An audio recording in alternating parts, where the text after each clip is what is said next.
market and what has been going on last week. But I'm also going to talk to you about the $1 million sales that have happened. So in case you were curious as to, do homes in Edmonton sell for over $1 million? Yes, they do. Probably not as frequently as our neighbors down south, but I wanted to kind of dig into those numbers a little bit after we look at our other numbers. So today I'm just going to go over what we first talk about all the time, which is what is currently on the market for listings. Now, this is single family home listings. These are listings that are not condominiumized, no condo fees. They can be a duplex, they can be attached, but they have no condo fees, and we call them single family. This is an area of Edmonton, and then there's St. Albert, which is up northwest, Sherwood Park, which is out east, Spruce Grove, which is west. That we're just taking a quick look at the numbers, and with average listings coming on the market, it's September. It's actually plus 30 degrees here today, so that's quite warm, and I suspect that the warm temperatures will keep people coming out. But take a look at the listings. They did drop this last week, just by about 40 listings that came on the market. I suspect in September, you're going to start to see less listings coming on the market. In St. Albert, we saw quite a bit less than the week before, and Sherwood Park come down by 4, and Spruce Grove went up by 4. So the listings that are coming on the market doesn't mean that's all that came on. That's how many came on and then got offset also by what's happening with sales. So take a look at pending sales. How many deals had contracts? Now, if you're buying a new build, they're not going to show up in this unless they were listed on MLS. So we had a little less sales in Edmonton this week compared to last week, half almost in St. Albert. Sherwood Park was just 1 over, and Spruce Grove very similar. So when you take a look at that, you're wondering, hey, Melody, is this a good time to buy? Is this a good time to sell? Is it a good time to sell? Typically, you want less competition, which you have because there's very low inventory. We're sitting pretty low.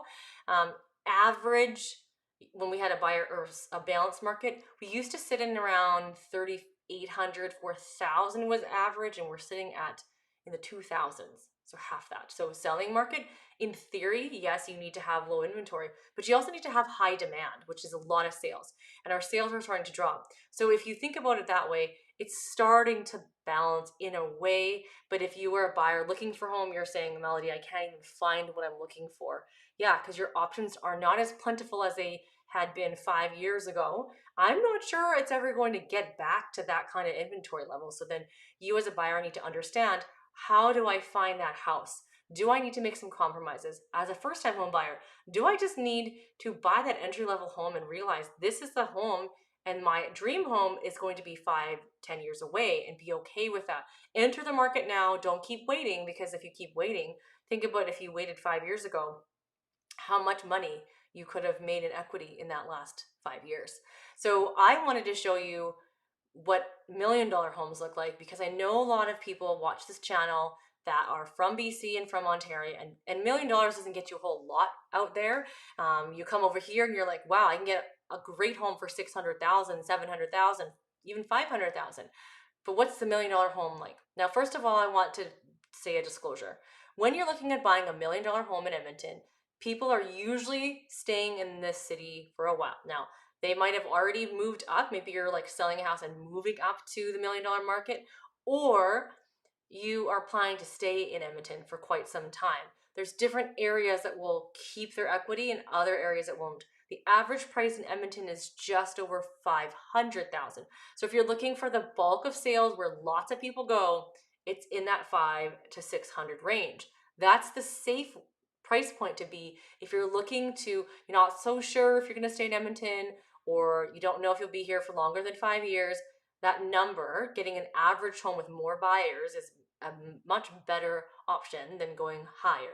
Now, over $1 million, you're going to have a whole bunch of different kinds of houses. So let me show you something. What I did was I looked up last year. What did we have? We had $257 million sales in last year, 2023. But if I look this year so far, oopsies, not this month. We had one this month. This year so far, we've had 270 sales. So we're already tracking more $1 million sales this year than we did last year.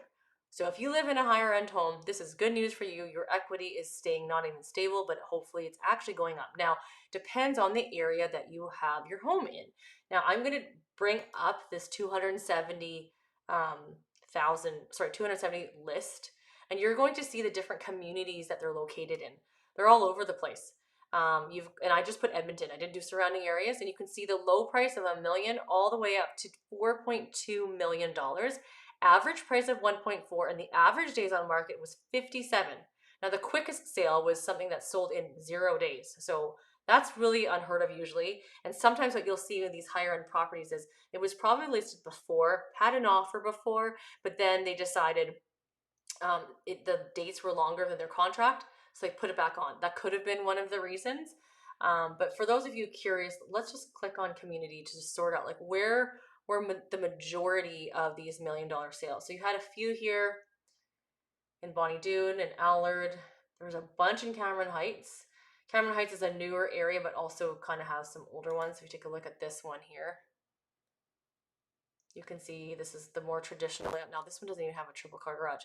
It backs onto the ravine, walkout basement, bungalow, high ceilings. This layout actually looks like the Hillview house I sold in Yager Ridge. I bet you it's like the identical layout. Don't know who the builder is. And you can see the winter pictures here, right? So they had some summer pictures and then they had the majority in winter. Some of these houses do take a long time because when people are spending this kind of money, they're very specific about the finishings, the quality, and the condition. I mean, people buying homes in general are usually picky about this anyways, but they're going to be even more picky. When you're spending this kind of money, you don't necessarily want to be doing updates and upgrades, but you'll see some of these homes actually are going to be higher. So we've got Seven Chappelle, Crestwood. So Crestwood is a lot. Let's take a look at this one for 1.2. Again, it's a bungalow. Huge front yards in these older homes. And you can see it's an older finishing. This is not brand new. You've got drop ceiling here, hardwood floors. That's an interesting layout. That's probably the office. This looks very corporate. I don't even see the home finishings here. And there's the kitchen. But you can see the finishings are older, and this sold for 1.4. Now, why? The land in this area, Crestwood, it goes for a lot more money. So if you're looking for a newer home in Crestwood, that one was sold at 1.2. And let's take a look at this one that was 1.6. This is in a very highly desirable address as well too. So it's still older. But see, that one this sold for more, different layout, also 2-story, bigger house. But also the address matters too, where you're buying in these certain locations. There are some updates here. So it's not the dark brown kitchen. But none of these houses are the same, right? You've got some in Edgemont, Erin Ridge, that's St. Albert. Well, that's interesting. Why is St. Albert showing up here? Oh, I didn't put locations. This is just all of them that sold over $1 million. Because you got Sherwood, Estates of Sherwood too. Let's take a look at this one. Sold for 1.5. 1, 2, 3, and then RV garage. Aggregate. But you see it's not an acreage. It's still a house with a big sunroom. Big lot with a pool. This looks like in subdivision. It is in subdivision. And then Garneau, Genesis on the Lakes, that's in Stony Plain. Glenora has a lot, right? But you'd be surprised, right? Now, if you're over $2 million, now you're getting these homes that you see in magazines. This is just a rendering of the house. So there's definitely homes that you can buy in Edmonton that are quite expensive.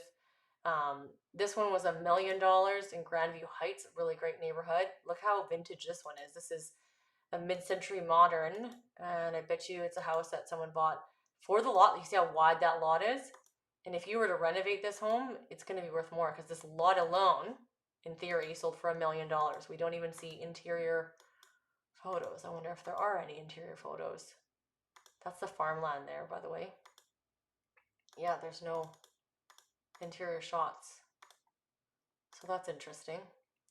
That neighborhood is very exclusive and small. There's Hawks Ridge, Hayes Ridge area, which is Yager Ridge.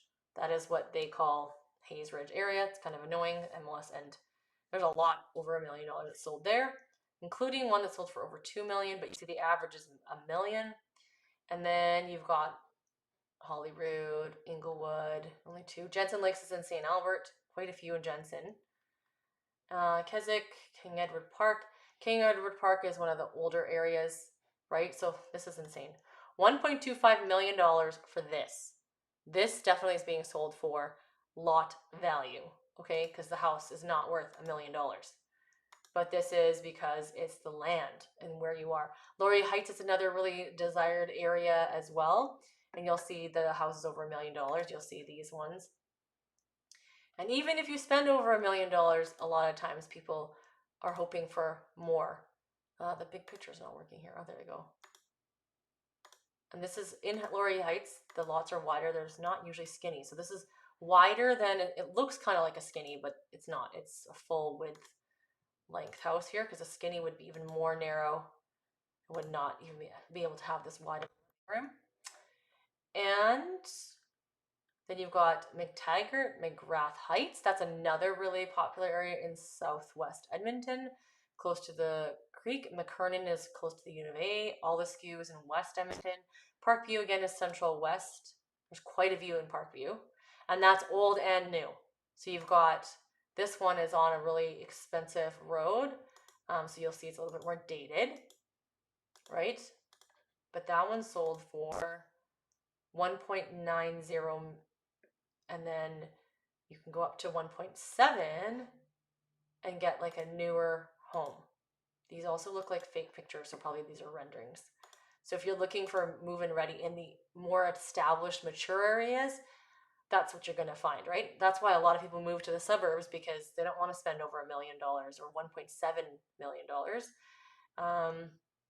Interesting, this one listed at $750 and sold for 1.4, but probably what happened is the builder was selling it, and then well, I bet you they bought both, because that's weird. This is a duplex. I can't imagine that someone paid 1.4 just for one. They probably bought both sides. That's interesting. Okay, and then Riverside again in St. Albert, Salisbury's in Sherwood Park, Summerside, Southeast Edmonton, Terwillegar Town, Uplands, Wedgwood Heights is in West End here. Westbrook Estates, very exclusive area as well. Lots of doctors and lawyers like to live there. Westmount, Windermere. Look how many in Windermere. Like, that is the location that majority of, look at that. I didn't have to scroll that far in the other neighborhoods, but the most sales in over $1 million are happening in Windermere, which means that you can keep a lot of your equity there. Windsor Park as well too. Windsor Park technically is usually higher, yeah, 3.3, 2.7, 1.4. That's right on the university campus, and they have massive lots. So that's just a preview of what the $1 million home market looks like in Edmonton. If you have questions about any of that stuff, let me just see.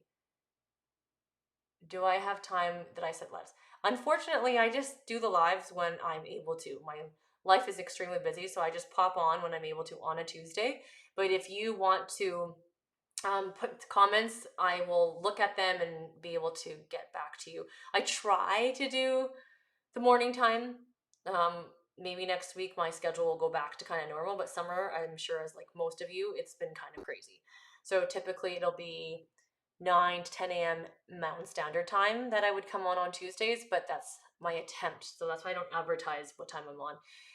My insights on Kavanaugh, I don't do a lot of sales out in that southern part of Edmonton. Let me just share the map with you so that anyone who's tuning in, who's curious, what is Kavanaugh? I can show you where it's located in Edmonton.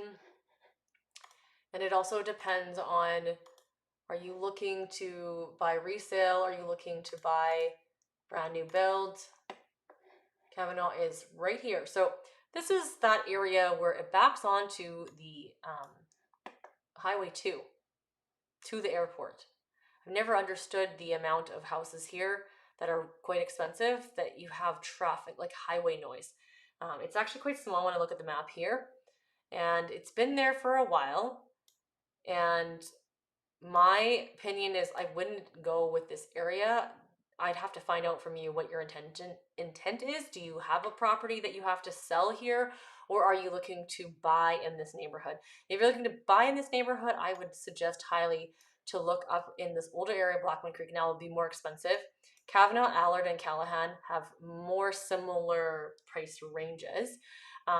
And they are different though. They're going to be priced differently, but also the same, if that makes any sense.